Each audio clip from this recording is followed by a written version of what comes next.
Personne n'a besoin de ton argent, ni de toi, se moqua ma sœur, tout en utilisant ma carte de crédit. Elle ne savait pas que la maison où elle vit et la voiture qu'elle conduit étaient à mon nom. Son sourire s'est évanoui le lendemain, quand j'ai tout révoqué. Je m'appelle Amélie Dubois, j'ai 32 ans. J'étais à la maison, en train de déboguer du code et de m'enfoncer dans mon fauteuil quand mon téléphone a vibré, 230 € chez Monoprix. Des courses que je n'avais pas achetées, avec une carte qu'une seule autre personne avait jamais touchée. 2 secondes plus tard, un texto. J'espère que ça ne te dérange pas. Le prix des courses est dingue ces derniers temps. Encore Chloé. Cela aurait été légèrement agaçant si ce n'était pas la 6e fois ce mois-ci. Et si elle n'était pas la même sœur qui, un jour, m'avait regardé droit dans les yeux pour me dire « Personne n'a besoin de ton argent, ni de toi. Tu penses juste que réussir dans la vie te rend importante. » Elle avait dit ça en portant l'écharpe que je lui avais achetée, en tenant un cocktail que j'avais payé, dans une maison que j'avais sauvée de la saisie. Elle n'avait même pas scié. Si vous vous demandez pourquoi elle avait ma carte ou pourquoi elle se sentait le droit de l'utiliser, cette histoire commence il y a des années. J'ai toujours été la sœur de l'ombre, calme, logique, jamais la préférée. Pendant que Chloé brillait, j'apprenais comment faire fonctionner les lumières. Elle a 2 ans de moins que moi et est infiniment plus bruyante. Elle pouvait foncer avec son vélo dans une boîte aux lettres et, d'une manière ou d'une autre, me faire m'excuser d'avoir donné un air hostile à la boîte aux lettres. Elle était félicitée pour avoir préparé une demi-boîte de préparation pour Brownie. Je gagnais les championnats régionaux de robotique et j'avais droit à un silence poli. Je ne la détestais pas. Pas quand elle a accidentellement effacé toute ma sauvegarde de Pokémon. Pas quand elle a posté un TikTok se moquant des filles freelance sans vie sociale. Mais j'en avais assez de n'être utile que lorsque les choses cassaient. Après l'université, j'ai pris le chemin le plus long. Des nuits de freelance, des économies de bout de chandelle, l'apprentissage de la magie peu glamour des contrats stables. J'ai monté une petite entreprise de développement back-end.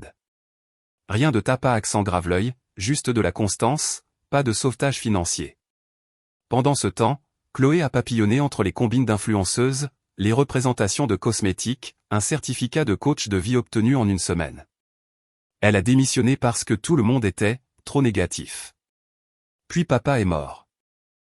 Il a laissé une maison avec un prêt immobilier qui ne tenait qu'à un fil et un crédit auto à moitié remboursé. Chloé a paniqué. Maman s'est murée dans le silence. Je suis intervenu. Je vais m'en occuper, ai-je dit. Et c'est ce que j'ai fait. J'ai refinancé la maison à mon nom. J'ai aussi repris la voiture. Je me suis occupé des papiers de procuration, parce que les banques vont plus vite quand une seule personne signe avec clarté. Chloé a signé tout ce que je lui ai mis sous le nez. Elle aimait prendre des selfies dans la cuisine pendant que j'envoyais par fax les documents qui lui gardaient un toit au-dessus de la tête. Tout ce que je demandais était simple, garder les choses propres. Pas de drame. Elle m'a serré dans ses bras comme si j'avais sauvé le ciel tout entier. Tu es la meilleure, Amélie. Sérieusement, merci. Cette gratitude a duré 2 semaines. Puis sont venus les brunchs d'urgence, les miroirs de courtoisie à DEL, les bougies à 80 €, et un flot constant de « ça va, ne sois pas si coincé ». Je ne lui ai pas coupé les vivres parce que j'entendais sans cesse « papa, prends soin de ta sœur ». Et peut-être qu'une partie de moi voulait croire qu'un jour, Chloé se réveillerait et penserait vraiment les mots « merci ». Au lieu de ça, elle est entrée dans mon appartement sans frapper, lunettes de soleil toujours sur le nez, sac de course à la main. « J'ai encore besoin de ton identifiant Amazon », a-t-elle dit. Le mien a expiré. Aussi, j'ai peut-être commandé quelques trucs chez toi. J'espère que ça ne pose pas de problème. Elle a fait tournoyer sa queue de cheval et, en allant vers ma salle de bain, a lancé la grenade. Ah, et Amélie, personne n'a besoin de ton argent, ni de toi. J'utilise juste la carte le temps de m'installer, ce qui sera bientôt. Grand sourire, faux, puis disparu. Je ne l'ai pas suivi. Je suis resté là et j'ai lu son reçu froissé, saumon, sashimi, crème pour le visage importé, une bouteille de vinaigre de lavande à 48 €. De la lavande? Parce que l'acidité ordinaire ne faisait pas assez haut de gamme. Ce qu'elle ne savait pas, la maison où elle dormait, à moi.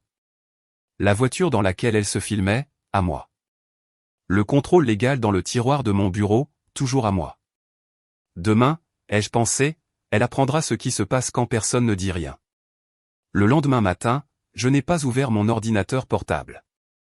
J'ai préparé du café et j'ai sorti le gros dossier en carton manille que je n'avais pas touché depuis 2 ans, juridique Chloé. Il était épais, rempli du genre de formulaire que les gens signent quand ils sont désespérés et ne lisent pas la 2e page. Sa signature apparaissait sans cesse, le transfert de la maison et de la voiture à mon nom, la procuration financière, la procuration immobilière, tout était en règle, propre, dûment classé. J'ai appelé mon avocat, Maître Durand, un type spécialisé en contrat qui parlait lentement, avec une passion surprenante pour démêler les mauvaises décisions. Je me demandais quand vous alliez vous en servir, a-t-il dit en parcourant mes scans. Vous avez le contrôle depuis 3 ans. Vous êtes sûr de vouloir passer à l'action maintenant? Positive, ai-je dit. Plus d'avertissement. Déposez les révocations. Que ce soit propre, a-t-il reniflé une fois. Je vais préparer les lettres, si je peux me permettre. Pourquoi maintenant? J'ai imaginé les lunettes de soleil de Chloé, les sacs de course, le vinaigre. J'ai entendu sa voix, personne n'a besoin de ton argent, ni de toi. Comme un moustique qu'on ne peut s'empêcher d'entendre. Parce qu'elle m'avait regardé dans les yeux et avait dit que je n'étais pas nécessaire. J'ai dit, considérez cela comme une preuve de concept. Il a poussé un léger sifflement et s'est mis au travail. J'ai imprimé les relevés des 6 derniers mois, courses, boîte d'abonnement, une adhésion à un spa à mon nom, des dîners dans des steakhouse que je n'ai jamais goûté. Je lui ai transféré la liste avec une seule ligne, à compter de demain, tes accès prennent fin, y compris tous les comptes associés. Tu recevras sous peu les documents officiels. Amélie. Puis j'ai mis ces notifications en silencieux. Ça n'avait pas d'importance. Chloé ne lit pas ses courriels à moins qu'il n'y ait un code promo Sephora. Elle l'a appris de la manière normale, en essayant d'utiliser ma carte. Cet après-midi-là, Amélie, pourquoi ma carte est-elle refusée au salon? Puis un appel, puis 5 autres. Je n'ai pas répondu. L'interphone a sonné pendant que je préparais le déjeuner. Je l'ai observé sur la caméra de ma porte, la queue de cheval de travers, les lunettes de soleil perchées haut, les bras agités comme si elle signalait une piste d'atterrissage sur laquelle elle se sentait en droit de se poser. J'ai ouvert la porte avant qu'elle ne puisse sonner à nouveau. « Oubliez ta clé ?» ai-je demandé. Elle est entrée dans un parfum d'indignation. Pourquoi tout est-il gelé? Ma carte, mon compte Amazon, même ton Netflix a disparu. Celui-là était un accident. J'avais finalement viré tout le monde de mon profil. Ce n'est pas drôle, a-t-elle dit. J'ai un soin du visage la semaine prochaine. Ma voiture a besoin d'essence. Les courses sont programmées. Qu'est-ce qui se passe? Je lui ai tendu l'enveloppe. Je révoque les procurations. Tout est là-dedans. Elle a fixé les mots comme s'il s'agissait d'un alphabet extraterrestre. Procuration de quoi? Tu me mets à la porte? Je n'ai dit ni oui ni non. Le silence était un miroir. Elle n'a pas aimé ce qu'il reflétait. Oh mon Dieu, tu es sérieuse. Un rire, sec et cassant. Tu vas détruire ta propre sœur pour une carte de crédit? C'est pathétique. Je t'ai dit que je te rembourserai en 2021. Tu as eu 3 ans. Et maintenant quoi? Tu me veux à la rue? Dormant dans ma voiture? Je n'ai pas eu le cœur de lui dire que la voiture n'était pas la sienne non plus. Pas encore. Je te veux indépendante, ai-je dit. C'est ton mot, non? Personne n'a besoin de mon argent. Super. Prouve-le. Pour la première fois depuis longtemps, elle n'avait pas de répartie. La pièce est devenue silencieuse, à l'exception du bourdonnement du réfrigérateur que nous savions toutes les deux que j'avais acheté. Tu ne peux pas simplement révoquer ma vie, a-t-elle dit, sa voix s'accrochant au mot « vie ». Ce n'était pas ta vie, ai-je dit doucement. Tu l'as louée avec ma patience. Elle a fait les 100 pas, cherchant un angle d'attaque. Les gens me suivent. J'ai des collaborations à venir. J'ai une réputation. Je ne peux pas juste. Qu'est-ce que je suis censé dire aux gens? La vérité? Que ton énergie de grande sœur était financée par ta vraie grande sœur? Elle a tressailli. Je n'avais jamais dit ça. Une citation directe. Son téléphone était déjà dans sa main, ses pouces s'agitant, probablement en train d'envoyer un message à Léa, l'amie qui m'appelle, la sœur silencieuse, comme si c'était un diagnostic. J'ai attendu un instant. 2. Elle a refermé l'enveloppe et a forcé un sourire qui n'atteignait pas ses yeux. D'accord, tu as marqué ton point. Je te ferai un Lydia. Débloque juste la carte et je réglerai ça. Me faire un Lydia depuis le compte lié à ma carte de débit? J'ai penché la tête. Son expression a vacillé. D'accord, peut-être pas Lydia, mais je trouverai une solution. Trouve une solution avec ton propre argent. C'est le but. Son ton s'est durci. Tu es juste amère parce que personne ne fait jamais attention à toi. Tu es l'intelligente, l'ennuyeuse, et tu penses que ce petit jeu de pouvoir te rend puissante. Le sourire est devenu mince. Ça te rend juste pathétique. Je n'ai pas scié. Tu es libre de partir quand tu auras fini ton numéro. Ça a fait mouche. Sa mâchoire s'est crispée. Elle a fait la seule chose à laquelle je ne m'attendais pas. Elle est partie. Pas de cri. Pas de porte qui claque. Juste une pirouette sèche, un murmure, et le clic de la porte du couloir. Je suis resté dans le silence, écoutant les battements de mon propre cœur. Régulier, surpris, un soulagement mêlé de chagrin. Pas de chagrin pour elle, mais pour la version de moi qui croyait qu'elle pourrait changer si je continuais simplement à payer la facture de son chaos. J'ai empilé les révocations signées à côté de ma tasse de café et j'ai envoyé un texto à Maître Durand, classé. Envoyez les copies certifiées conformes aujourd'hui. Il a répondu avec un pouce levé et un numéro de suivi. Puis je me suis approché de la fenêtre et j'ai regardé la lumière tardive transformer la rue en laiton. Quelque part au prochain coin de rue, Chloé était en train de réécrire l'histoire pour faire de moi la méchante. Qu'elle le fasse. Je ne passais plus d'audition. J'avais enfin repris mon nom au générique. Demain, les lettres arriveraient. Et quand elle le ferait, la vraie histoire commencerait. Les lettres sont arrivées un jeudi gris, le genre de ciel qui donne à tout l'air d'une photocopie de soi-même. Courrier recommandé, bordereau vert, signature requise. Maître Durand m'a envoyé une photo de l'accusé de réception, le cœur en boucle de Chloé sur le « O ». Je pouvais presque entendre le crissement du stylo. 15 minutes plus tard, mon téléphone s'est allumé comme un standard. Premier texto, c'est quoi ça? Deuxième, tu ne peux pas être sérieuse. Troisième, c'est illégal, Amélie. Quatrième, réponds à ton téléphone. Cinquième, j'arrive. Elle n'a pas attendu ma réponse car elle n'a jamais eu besoin de permission pour s'introduire. 2 tintements d'ascenseur plus tard, l'interphone a sonné sur la caméra de ma porte. Elle remplissait l'écran, le maquillage aussi tranchant qu'une lame, les cheveux trop parfaits pour un jour de semaine. Une armure de performance. J'ai ouvert la porte et je me suis écarté. Elle est passée devant moi comme une saison dont je m'étais débarrassé. Elle a agité l'enveloppe. Tu as révoqué mon accès à la maison, à la voiture, au compte. Tu es folle? J'ai révoqué l'utilisation de mes biens comme ton radeau de sauvetage, ai-je dit. Il y a une différence. Elle a ri, d'un rire aigu et cassant. Tu te prends pour un génie parce que tu as cherché des formulaires sur Google. Amélie, tu ne peux pas simplement effacer les gens. Ce n'est pas une gomme, ai-je dit. C'est une correction. Elle a étalé les papiers sur mon îlot de cuisine comme si elle essayait de pratiquer une intervention chirurgicale. Procuration, mon. Qu'est-ce que j'ai bien pu signer? Tu as signé pour me laisser m'occuper du désordre après la mort de papa, ai-je dit calmement. Et c'est ce que j'ai fait. Alors maintenant tu prends tout? Sa voix s'est aiguisée. Cette maison, c'est chez moi. La maison est un prêt immobilier que je paie depuis 3 ans, ai-je dit. Ce n'est pas un cotage de contes de fées. C'est une facture mensuelle à mon nom. Et la voiture? Elle a levé le menton. Tu me l'as offerte. Je te l'ai prêtée, ai-je dit. Sous ma société à responsabilité limitée. Tu n'as jamais pris la peine de lire la carte grise. Ni quoi que ce soit d'autre. Elle a regardé, de la manière dont une personne regarde quand on lui explique un tour de magie, et qu'elle le déteste pour son ordinaire. C'est de la rancune, a-t-elle dit.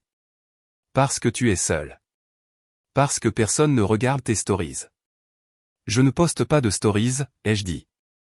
Je remplis des déclarations d'impôts. Elle a attrapé son téléphone et a appelé un contact. Maman, peux-tu s'il te plaît parler à ta fille? Elle essaie de ruiner ma vie. J'ai expiré par le nez. Sur le haut-parleur, la voix de maman est arrivée avec la douce panique de quelqu'un qui tricote pendant que la maison couve. Les filles, que se passe-t-il? Chloé a modulé la sienne, douce et répétée. Elle me met à la porte. Elle prend la voiture. Elle. Je ne mets personne à la porte, ai-je dit en me penchant vers le haut-parleur. Je mets fin à une subvention. Amélie, a dit maman, puis un soupir. Puis la pose pesante d'une femme habituée à lisser des draps sur des ressorts cassés. Y a-t-il une marge de compromis? Il y a une marge de responsabilité, ai-je dit. Mais Chloé est convaincue que c'est le même mot. Chloé a levé les yeux au ciel, a appuyé sur le bouton pour mettre fin à l'appel et a jeté le téléphone. Tu utilises toujours le langage comme une arme, a-t-elle dit. C'est glauque. Et toi, tu monétises des illusions, ai-je dit. C'est coûteux. Elle a alors souri, le sourire qui lui permettait d'échapper aux contraventions et aux frais de retard. Tu veux un chiffre? C'est ça? Tu veux que je te rembourse? D'accord, dis-le. Commence par les frais du mois dernier, ai-je dit. Puis 3 ans de différentiel d'hypothèque, puis l'entretien, puis... D'accord, donc tu essaies bien de me mettre à la rue. Le sourire s'est éteint. Tu t'entends parler? J'entends des maths, ai-je dit. Et pour une fois, elle ne chuchote pas, elle s'est penchée vers moi, sa voix prenant un ton de confession. Amélie, tu sais que ce que je fais est précaire. Les marques attendent de la constance. Si je disparais des réseaux, mon engagement chute. Ça crée un cercle vicieux. Alors trouve un travail qui n'est pas une météo, ai-je dit. Son rire est devenu plat. Tu adorerais ça. Me voir pointer dans un endroit déprimant pour que tu puisses enfin te sentir supérieur. J'adorerais te voir assez stable pour ne pas épuiser les gens qui t'aiment. Pendant un instant, quelque chose de vrai a traversé son visage. De la fatigue, peut-être. Et puis c'était parti, remplacé par la vieille chorégraphie. Elle a rassemblé les papiers, les a éventés comme un croupier sur le point de truquer la partie. Voici comment ça va se passer, a-t-elle dit. Tu débloques les comptes pendant qu'on renégocie. Je reste dans la maison. Je paie l'essence de la voiture. Je propose quelques campagnes, je rattrape mon retard, puis on en reparle dans 30 jours. Non, ai-je dit. Pardon? Sa voix a cisaillé l'air. Non, ai-je répété. Parce que je t'ai donné ces 30 jours au moins 30 fois. Ce n'est pas une pause. C'est un pivot. Tu te crois si poétique, a-t-elle craché. Dis pivot encore une fois comme si c'était une conférence TED. Je n'essaie pas de t'inspirer, ai-je dit. J'essaie d'arrêter l'hémorragie. Elle a appuyé ses phalanges sur le marbre comme un boxeur préparant son prochain coup. Je peux rendre ça moche, a-t-elle dit doucement. Moche et public. Tu l'as déjà fait, ai-je dit en désignant son téléphone. Tu as construit une plateforme sur un échafaudage emprunté. Je reprends juste les poteaux qui portent mon nom. Pendant un long et lent moment, nous nous sommes regardés à travers tout ce que nous avions été, 2 filles dans une maison avec un parent meilleur en espoir qu'en limite. La voix de papa vivait en nous deux, prends soin de ta sœur. Et nous l'avions traduite différemment. Je l'avais transformée en un code de distributeur automatique. Elle l'avait transformée en une indication scénique. Elle a cédé la première. D'accord, a-t-elle dit en remettant les papiers dans l'enveloppe. Tu veux de la distance? Tu l'as. Mais ne joue pas les saintes bienveillantes quand je serai sur le trottoir. Je ne le ferai pas, ai-je dit. Je n'aime pas les costumes. Elle a fait une pause à la porte, la main sur la poignée. Au fait, a-t-elle dit, avec le naturel d'une catastrophe, j'ai déjà parlé à quelqu'un à la préfecture. Ils ont dit que les cartes grises peuvent être discutées. Est-ce qu'ils ont dit que la fraude peut être poursuivie en justice, ai-je demandé. Sa bouche a eu un soubresaut, le micro-tressaillement qui m'a dit qu'elle avait espéré que je n'avais pas lu autant qu'elle le pensait. Puis elle est partie, son parfum flottant comme une menace après que la porte se soit refermée. Je suis resté 1 minute dans le bourdonnement de ma cuisine, les paumes à plat sur le comptoir, sentant la faible vibration de l'immeuble comme un second pouls. Le pouvoir ne ressemble pas à un feu d'artifice, ai-je pensé. Il ressemble à l'absence de peur. Mon téléphone a sonné. Maître Durand. Tous les avis de réception confirmés. Aussi, petite note, nous pouvons immobiliser le véhicule sans dépanneuse. Plus silencieux, plus propre, ai-je tapé. Pas encore. Laissons-la choisir la scène d'abord. Il a répondu par un simple point, comme pour dire qu'il comprenait la retenue déguisée en justice. Le coup suivant de Chloé est arrivé, rapide et prévisible. Une rafale de courriels à mon comptable, tentant de clarifier les autorisations. Une demande de réinitialisation de mots de passe pour mon stockage en nuage à 2h14 du matin. 3 appareils non reconnus essayant à nouveau de se connecter à mon Netflix, comme si une rediffusion de sitcom pouvait régler un litige de propriété. J'ai fermé chaque porte d'un clic, j'ai mis le monde sous authentification à 2 facteurs et j'ai regardé les journaux d'accès se réduire. Le samedi, la pression ambiante a changé. Maman a réessayé, plus doucement cette fois. Ma chérie, ta sœur dit qu'elle va payer un loyer. Elle dit ça depuis la présidence de Hollande, ai-je dit. Je sais, a murmuré maman, et son honnêteté m'a surprise. Je sais aussi que tu as porté un trop lourd fardeau. Une pause, puis, il serait fier de toi. De quelle partie, ai-je demandé. La solvabilité ou la colonne vertébrale? Les deux, a-t-elle dit. Il a toujours espéré que tu maintiendrais les lumières allumées. Il a oublié de nous apprendre à éteindre les interrupteurs. J'ai fermé les yeux. Le pardon n'est pas un levier, me suis-je rappelé. C'est parfois un verrou. Cet après-midi-là, une petite boîte est apparue sur mon paillasson, avec mon nom écrit au marqueur à paillettes. À l'intérieur, le sweat à capuche qu'elle m'avait volé dans mon placard et 3 palettes de maquillage que je lui avais achetées des années auparavant. Au-dessus, un post-it, reprends tes affaires. Je n'ai pas besoin de charité. Une bénédiction mesquine. J'ai mis la boîte de côté, imperturbable face à ce théâtre. J'avais géré des choses lourdes pendant des années. Je pouvais survivre au léger. La nuit est tombée. Mon appartement scintillait de calme, le clic de ma bouilloire, la douce lueur d'une lampe que j'avais recablée moi-même quand le variateur avait lâché. J'ai ouvert mon ordinateur portable et j'ai mis en location la maison ma maison. Pas de réduction familiale, pas d'exception. Si l'algorithme avait un son, c'était le vrombissement du choix. Avant de me coucher, j'ai parcouru le fil d'actualité de Chloé. Elle était silencieuse depuis 2 jours, ce qui dans son orbite passe pour un congé sabbatique. La dernière publication était une photo de sa main sur un volant, avec la légende « Manifestez vos roues, les filles ». Le luxe vous trouve quand vous vous alignez. L'ironie était brûlante et pure. Que ce soit le dernier mensonge avant le rideau, ai-je pensé. Dimanche matin, mon téléphone a vibré avec une alerte de calendrier que j'avais oublié avoir programmée il y a des mois. Vidange, Berlin SARL. La voiture. J'ai siroté mon café et j'ai fixé le rappel comme s'il s'agissait d'une énigme. Les décisions les plus simples sont souvent celles qui prennent le plus de temps à arriver. J'ai envoyé un texto à Maître Durand. Demain. Immobilisez-la. Sans dépanneuse. Discrètement. Et envoyé l'avis légal dans sa boîte de réception à exactement 11h15. Il a répondu, timing poétique. Heure du brunch.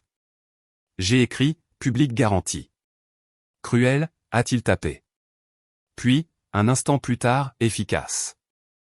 J'ai fermé mon téléphone et j'ai posé ma paume contre la vitre froide. En bas dans la rue, une femme traversait avec un sac en papier brun serré contre sa poitrine comme un nouveau-né. Le ciel avait enfin retrouvé sa couleur bleue.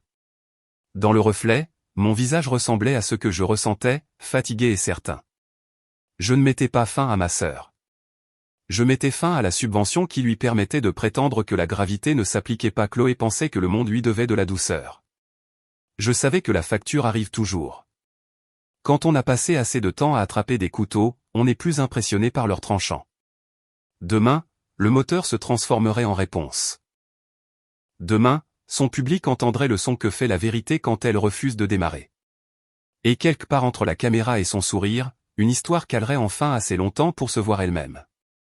J'ai rincé ma tasse. J'ai éteint la lampe. Je me suis couché dans une chambre qui ne vibrait plus d'attente. Le matin s'est levé avec une confiance tranquille. J'ai préparé du café, je me suis connecté à mon tableau de bord de travail, et pour une fois, il n'y avait pas de texto d'urgence, pas d'alerte de découvert à cause des dépenses de Chloé, pas de détonations émotionnelles déguisées en faveur. Juste le calme. À 11h13, Maître Durand a envoyé un seul message, activé. 2 minutes en avance. J'ai souri, presque involontairement. Pendant ce temps, bien que je ne le sache pas encore, Chloé était en direct. Téléphone monté, veste en fausse fourrure rose, lunettes de soleil surdimensionnées, ongles brillants comme du verre. Légende, brunch avec mes copines. Nouvelle collaboration à venir. Derrière elle, ma voiture scintillait au soleil. Le chat s'agitait, obsédé par l'ambiance, je manifeste cette voiture, elle est radieuse. Puis, devant la caméra, elle s'est glissée dans le siège conducteur, a tourné la clé. Clic, rien. Elle a réessayé. Clic, une faible tonalité d'alarme s'est échappée des haut-parleurs. C'est bizarre, a-t-elle ri, forçant la légèreté. Elle a fait des siennes ces derniers temps. Mercure rétrograde. Son amie Léa s'est penchée dans le cadre. Ma belle, tu es sûre que ce n'est pas ta batterie? Ou les paiements? Le rire de Chloé s'est fait plus sec. S'il te plaît. Je suis propriétaire de cette voiture. Amélie, ma sœur s'est occupée de la paperasse ennuyeuse il y a des années. Le nom est tombé comme une pierre dans le chat. Attends, occupée comment, a tapé un spectateur. Tu veux dire qu'elle l'a achetée, a dit un autre. La fille dit qu'elle s'est faite toute seule mais c'est sa sœur qui a payé la location. Son sourire a vacillé. Non, je juste. Elle a aidé. Il y a des années. Elle a de nouveau tourné la clé. Le tableau de bord a clignoté en rouge, un léger gémissement, puis une voix mécanique, accès au véhicule révoqué. Contactez l'administrateur. Pendant un instant, le silence. Puis des rires, nerveux, cassants. C'est un bug technique. Pas de panique. Léa s'est approchée de la caméra, plissant les yeux vers l'écran. Attends, ça dit révoqué? Les yeux de Chloé ont filé vers son téléphone. Les notifications affluaient plus vite qu'elle ne pouvait les lire. Sa boîte de réception s'est remplie d'un nouveau courriel du cabinet Durand et Associés, avis de révocation et d'immobilisation véhicule numéro 72 BSARL. Je pouvais imaginer la couleur quitter son visage en l'ouvrant. Elle a lu l'objet à voix haute avant de réaliser que son micro était toujours allumé. Le chat s'est figé, un millier de spectateurs invisibles retenant leur souffle. Son rire s'est brisé. D'accord, ce n'est vraiment plus drôle. Amélie, si tu regardes ça. Elle s'est arrêtée en pleine phrase, se rattrapant. Parce que je regardais tout. Je ne jubilais pas. Je n'applaudissais pas. Je la regardais simplement fixer l'écran, le mascara parfait est en train de s'effondrer. En quelques secondes, quelqu'un a découpé l'extrait du direct. Une influenceuse perd sa voiture en direct, disait la légende. Il s'avère qu'elle appartenait à sa sœur. Un commentaire disait, leçon du jour, lisez ce que vous signez. L'algorithme a senti le sang. Le temps qu'elle supprime la vidéo, les chaînes de réaction avaient déjà mis en ligne des copies. Les hashtags ont fleuri comme des ecchymoses, révoqués, fonds familiaux, la sœur dit non. Maître Durand m'a de nouveau envoyé un texto. Géré proprement. Elle a reçu l'avis numérique en plein direct. Timing impressionnant, ai-je répondu. Pas le timing. La vérité. Elle se présente toujours sans y être invitée. Ce soir-là, ma mère a appelé. Sa voix tremblait de ce mélange particulier d'amour et de désapprobation que seules les mères perfectionnent. Amélie, a-t-elle commencé? Chloé est dévastée. Tout le monde a vu ce qui s'est passé. Était-ce nécessaire de rendre ça si public? Je ne l'ai pas rendu public, ai-je dit. C'est elle qui l'a fait. Elle pleure, elle dit que tu l'as humiliée. Elle s'est humiliée toute seule, ai-je dit doucement. J'ai juste fermé le robinet. Il y a eu une pause, un soupir. Tu as toujours été la responsable. Ce n'est plus un compliment, maman. C'est ta sœur. Et je suis sa leçon, ai-je dit tranquillement. Après avoir raccroché, je me suis approché de la fenêtre. La ville brillait comme des circuits lointains. Pendant des années, j'avais confondu la stabilité avec la froideur, pensant que si je restais assez calme, les gens arrêteraient de prendre. Mais le silence n'enseigne pas de leçons. Les limites, si. Le lendemain matin, une boîte en carton attendait de nouveau devant ma porte. À l'intérieur, le vinaigre de lavande, toujours non ouvert. Une note collée sur la bouteille, j'espère que tu es heureuse. J'ai ri une fois, doucement. Le bonheur n'était pas le but. La paix, si. Mais Chloé n'avait pas fini. Cette nuit-là, Elle a refait surface en ligne avec la légende, certaines personnes utiliseront l'argent pour vous contrôler, mais je reprends mon pouvoir. Les commentaires étaient partagés. Moitié sympathie, moitié scepticisme. L'un disait, ma belle, ta sœur a payé ton prêt immobilier. Un autre, reprendre le pouvoir sur quoi? La responsabilité. Le vent tournait. Puis un message privé de sa part. Tu as gagné. Tu es fier? J'ai fixé les mots pendant un long moment avant de taper, ce n'est pas un jeu, elle n'a pas répondu. Le lendemain matin, j'ai trouvé un message sur ma messagerie vocale. Sa voix, saccadée, trop rapide, essayant de ne pas sonner comme une défaite. Salut. Écoute. Les choses ont dérapé. Je sais que tu penses que je suis égoïste, mais j'essaie juste de survivre. Je trouverai une solution.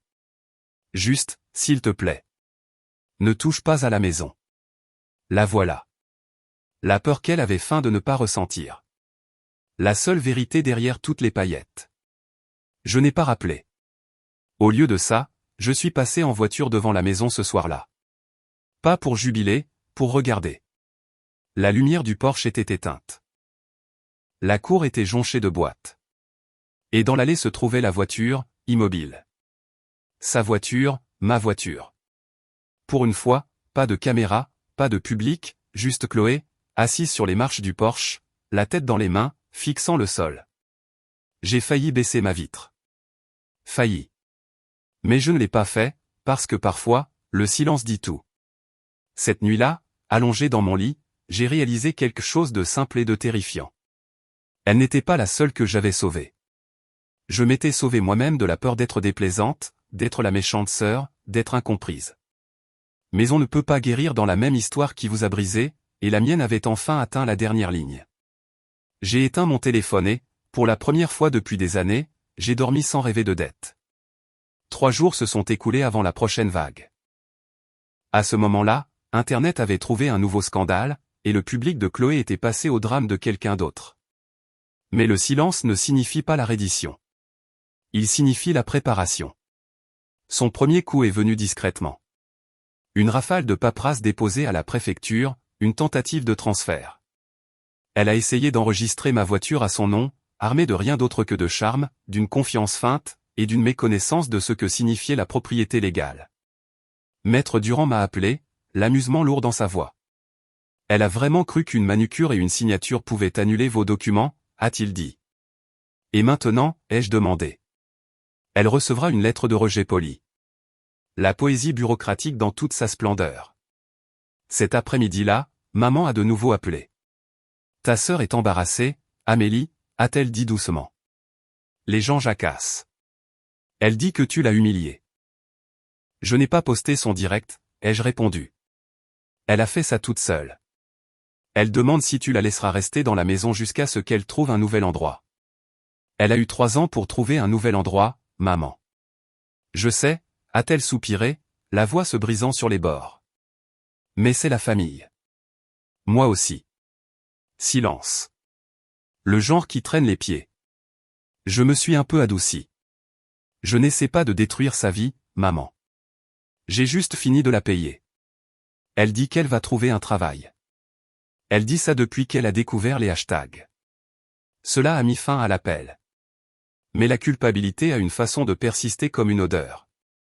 Cette nuit-là, je me suis surprise à faire défiler de vieilles photos.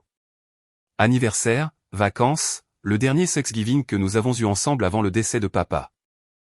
Chloé rayonnante à côté de moi, toujours au premier plan, tandis que je planais à l'arrière-plan, tenant l'appareil photo. L'ironie ne m'a pas échappé. J'avais passé ma vie à cadrer ses meilleurs angles. Le lendemain matin, une notification a vibré. Date limite de renouvellement de la gestion immobilière approchant. La maison, ma maison, était toujours légalement liée à son adresse. Cela signifiait que chaque facture, chaque responsabilité, chaque catastrophe possible portait mon nom. J'ai ouvert le portail de location, le curseur clignotant sur la page de l'annonce. Une décision vibrant sous mes doigts. Publier l'annonce, a demandé le système. J'ai cliqué sur oui. Locataire seulement. Pas d'exception familiale. Pas d'historique partagé requis. Dans l'après-midi, elle était en ligne. Ce soir-là, elle est revenue à ma porte.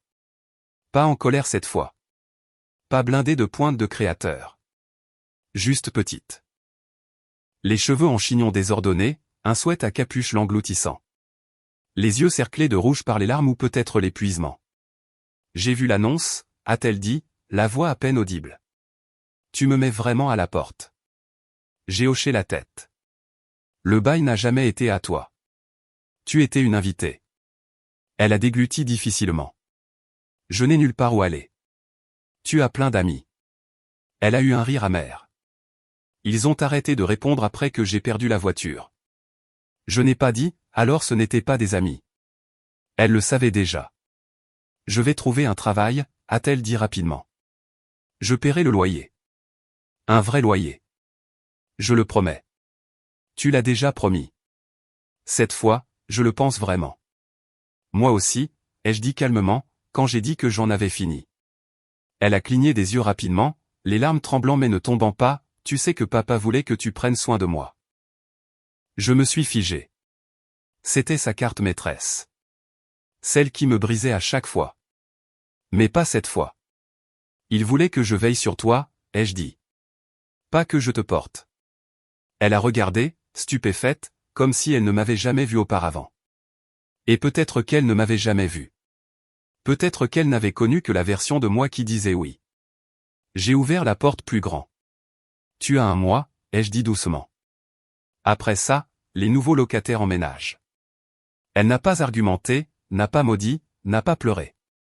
Elle a juste hoché la tête une fois et s'est dirigée vers le couloir. Pas de parfum cette fois, pas de comédie, juste des pas silencieux s'estompant dans le couloir. Quand j'ai fermé la porte, je me suis appuyé contre elle et j'ai expiré lentement. Il n'y avait pas de victoire là-dedans, seulement le poids de se délester d'un fardeau. Plus tard dans la nuit, maman a de nouveau appelé. Son ton était plus doux maintenant, peut-être même résigné. Je ne veux pas me disputer, a-t-elle dit. Je veux juste comprendre. Alors demande, ai-je dit. Elle dit que tu essaies de la ruiner. J'essaie d'arrêter de la soutenir dans sa dépendance. Une pause. Tu as toujours été la personne fiable. C'est ça le problème, ai-je dit. Tout le monde m'a toujours vu comme celle qui va arranger les choses.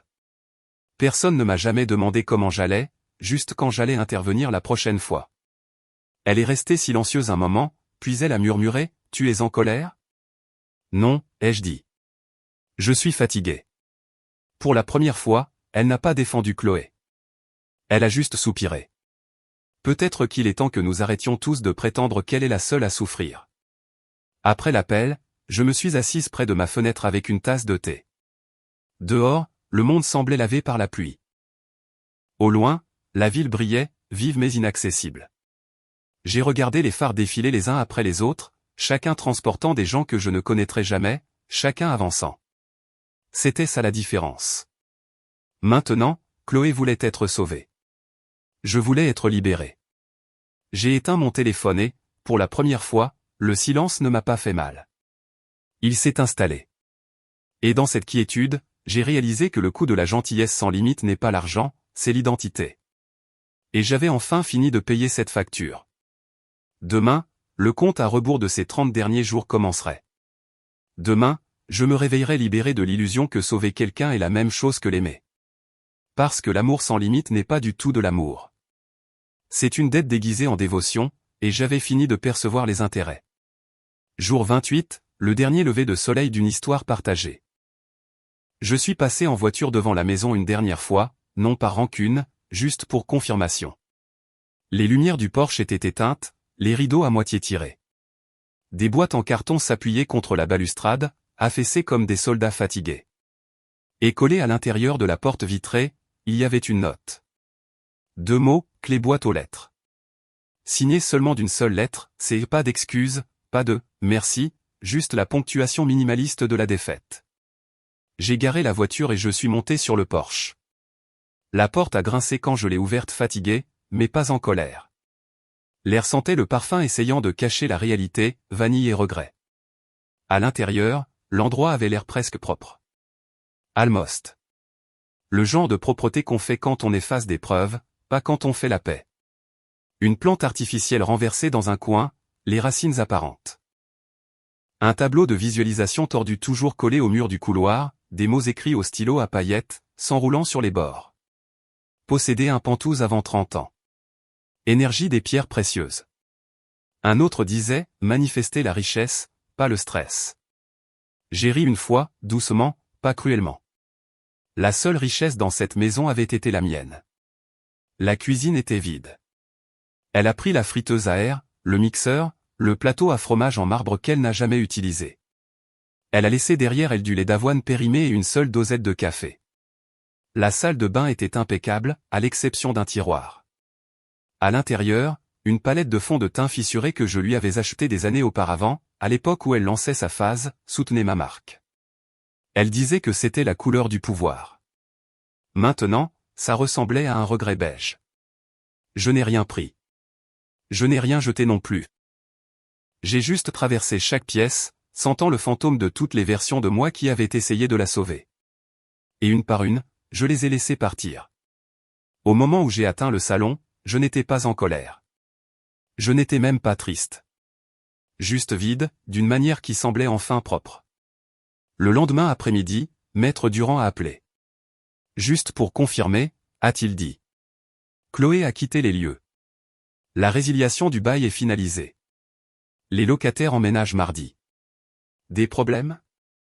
J'ai demandé. Il a gloussé. Elle a tenté un dernier coup. Elle a soumis une lettre manuscrite prétendant exercer sa clause de location par défaut. J'ai froncé les sourcils. Quelle clause?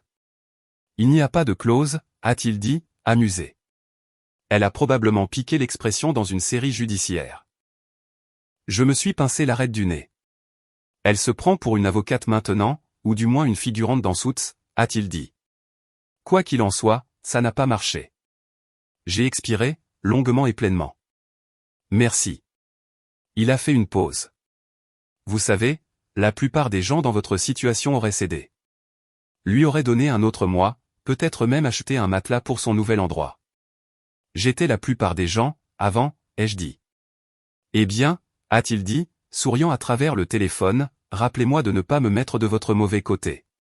Il ne faut que des années de manque de respect et de fraude à la carte de crédit, ai-je répondu. Il a ri. Vous n'êtes pas déraisonnable, mademoiselle Dubois. Non, ai-je dit calmement. J'ai juste fini d'être raisonnable à mes propres dépens. Cette nuit-là, j'ai parcouru les réseaux sociaux, pas pour l'espionner, juste par curiosité. Et elle était là. Pas sur son propre profil, bien sûr celui-ci était devenu sombre mais dans la story de quelqu'un d'autre, un clip flou tagué en bas, Chloé 3 intouchable. Elle était sur un canapé, un sweat à capuche trop grand, les cheveux défaits, sans filtre. Une musique jouait doucement en fond sonore, une de ces chansons de rupture mélancolique sur le fait de repartir de zéro. Pour la première fois, elle ne jouait pas la comédie.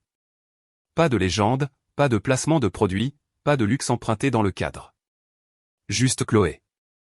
Vraie, silencieuse, invisible dans le salon de quelqu'un d'autre. Je n'ai pas fait de capture d'écran, je ne l'ai envoyé à personne, je n'ai même pas souri. J'ai juste fixé l'écran un moment, puis j'ai fermé l'application. Le lendemain matin, une petite enveloppe matelassée attendait dans ma boîte aux lettres. Pas d'adresse de retour. À l'intérieur, une photographie. Elle était vieille, d'il y a 10 ans peut-être. Moi, Chloé et papa, debout devant l'ancienne maison. J'étais gauche, avec un appareil dentaire et tout. Elle portait des baskets à paillettes et un sourire assez grand pour nous deux. Le bras de papa était autour de nous, sa moustache aussi affreuse que toujours. Au dos de la photo, collée avec son écriture familière, il y avait une note, j'ai été horrible. Tu ne méritais pas ça. Tu as été la seule qui a toujours été là. Je le comprends maintenant. Pas de signature, mais je n'en avais pas besoin. Je suis resté avec elle pendant un long moment. Sans pleurer, sans pardonner, juste en ressentant. Peut-être que c'étaient les excuses qu'elle ne pouvait pas dire à voix haute. Peut-être que non. Peut-être que ça n'avait pas d'importance. Parce que pour la première fois, je ne ressentais pas le besoin de réparer quoi que ce soit, de répondre, de rouvrir une porte qui était enfin restée fermée. Les gens pensent que le point final arrive avec un ruban, mais parfois il arrive en silence. Ou dans une vieille photographie qui sent la poussière et le souvenir. J'ai épinglé la photo sur mon tableau en liège au-dessus de mon bureau, non par nostalgie, mais comme un rappel. L'amour ne signifie pas des chances illimitées. La loyauté ne signifie pas le silence. Et parfois, la chose la plus gentille que l'on puisse faire pour quelqu'un qui vous a utilisé est d'arrêter de le laisser faire. Le lendemain matin, j'ai reçu un courriel du portail de location. Demande de locataire approuvée. Bail signé. Date d'emménagement confirmée. Un couple sympathique, la trentaine, calme, fiable. Pas de hashtag, pas d'illusion. Juste des gens qui voulaient un foyer et qui pouvaient se le permettre. Et en lisant la confirmation, quelque chose en moi s'est détendu. Un muscle dont je ne savais pas qu'il était tendu depuis des années s'est enfin relâché. Le chapitre de Chloé dans ma vie s'était refermé. Pas avec un cri, pas avec une vengeance, mais avec de la paperasse, la paix, et une photo d'il y a 10 ans. Pour la première fois, je me sentais libre. Pas triomphante, pas vengée, juste libre. Le genre de liberté qui n'a pas besoin de public. Le genre qui vous laisse enfin respirer sans vérifier si quelqu'un d'autre vous vole l'air. Demain, les nouveaux locataires emménageraient. Demain, mon nom signifierait enfin le mien. Et quelque part, peut-être que Chloé regarderait un fil d'actualité vide, un téléphone silencieux, et réaliserait que l'indépendance n'est pas quelque chose que l'on déclare. C'est quelque chose que l'on gagne. Le mardi est arrivé sans cérémonie. Pas de drame, pas de tension vibrant sous la surface, juste le son d'un camion de déménagement au loin et le faible rythme d'un nouveau départ. Les nouveaux locataires, un couple calme dans la trentaine, ont signé leur papier d'une écriture nette et efficace. Ils ont souri, m'ont serré la main et ont dit « merci » 2 fois. Leur gratitude était silencieuse, du genre qui n'attend pas d'applaudissements. Une semaine plus tard, ils ont envoyé un courriel, la machine à laver est en excellent état. Merci encore de l'avoir laissé. Cela m'a fait rire. Chloé qualifiait cette machine de hideuse. Maintenant, c'était un atout. C'est drôle comme la même chose peut paraître différente quand elle vous appartient vraiment. Pour la première fois depuis des années, mes factures n'étaient pas chargées d'anxiété comme une surtaxe cachée. Chaque enveloppe qui arrivait avec mon nom dessus était la mienne, pas la sienne. Ma voiture a été réimmatriculée, propre, incontestée, silencieuse dans le garage comme si elle aussi avait expiré. Certains soirs, je la prenais pour un tour, pas loin, juste assez pour sentir le vrombissement d'un moteur qui m'obéissait enfin. Les lumières de la ville défilaient comme des souvenirs que je n'avais pas besoin de revisiter. Un dimanche après-midi, je me suis arrêté dans un petit café au coin de la rue. Ça sentait la cannelle et l'expresso, le genre de parfum qui adoucit même les souvenirs les plus vifs. En faisant la queue, je l'ai vue. Chloé, assise près de la fenêtre, ordinateur portable ouvert, les cheveux attachés en un chignon désordonné. Pas de filtre, pas d'angle, juste elle. Elle ne m'a pas vu.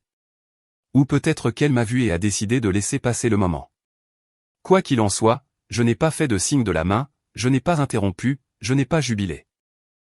J'ai juste commandé ma boisson, laissé un pourboire et je suis sorti. Parce que ce moment n'était pas une question de vengeance. C'était une question de prise de conscience, je n'en avais plus besoin. Il y a une étrange paix à ne pas se soucier de savoir si quelqu'un comprendra un jour ce qu'il vous a pris. La paix de savoir que vous avez enfin arrêté de vous porter volontaire pour la douleur. De retour à la maison, j'ai épinglé cette vieille photo qu'elle m'avait envoyée, celle avec la mauvaise moustache de papa et nos sourires inégaux sur le tableau en liège au-dessus de mon bureau. Pas comme un sanctuaire, mais comme un rappel que l'amour n'est pas censé faire aussi mal. Que la loyauté sans limite n'est que de la servitude dans un plus bel emballage. Et que le pardon ressemble parfois à de la distance. J'ai regardé autour de moi dans mon appartement, mon espace, et j'ai ressenti quelque chose que je n'avais pas ressenti depuis des années. La quiétude. Pas de téléphone vibrant exigeant un sauvetage. Pas de tension cachée derrière des textos urgents. Pas de peur que aider signifiait disparaître un peu plus à chaque fois. Juste le silence. Dehors, le soleil plongeait sous l'horizon, la lumière se dispersant sur la fenêtre comme de l'or renversé. Pour une fois, je n'ai pas ressenti le besoin de la poursuivre. Je l'ai juste laissé s'estomper. Parce que parfois, la paix ne vient pas avec des applaudissements. Elle vient quand on arrête enfin de se justifier. Le chapitre de Chloé dans ma vie ne s'est pas terminé par de la haine. Il s'est terminé par la compréhension qu'elle était qui elle était, et que je n'avais pas besoin de continuer à payer pour cette leçon. J'ai versé une autre tasse de café, je me suis assise à mon bureau et j'ai regardé à nouveau la photographie. J'y ai vu quelque chose que je n'avais pas vu auparavant, 3 personnes essayant de s'aimer de la seule manière qu'elles connaissaient. Maladroitement, incomplètement, humainement. Peut-être que c'était suffisant. J'ai fermé les yeux et j'ai respiré. Pas de bruit, pas de culpabilité, pas de poids.